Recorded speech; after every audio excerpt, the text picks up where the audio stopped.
Les bactéries. Oui, les bactéries, c'est très important. Certaines sont néfastes, mais d'autres nous sont nécessaires.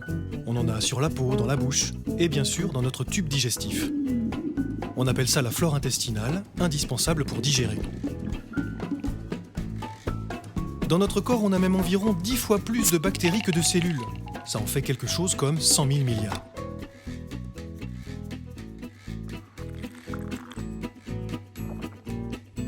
Et une bactérie, ça se déplace bizarrement. Ça se déplace aléatoirement. Mais plus précisément comme ceci.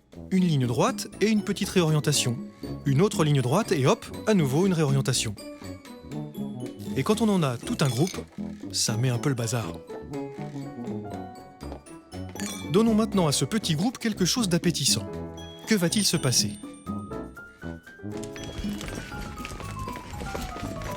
Ouais, pas très efficace.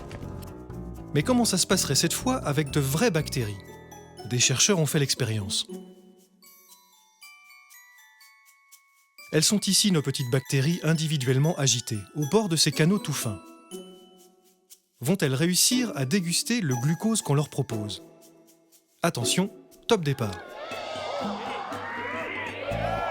Comme un seul homme. Visiblement, les bactéries savent s'entendre, enfin, en quelque sorte. Les chercheurs ont pu analyser ce phénomène en rendant certaines bactéries fluorescentes.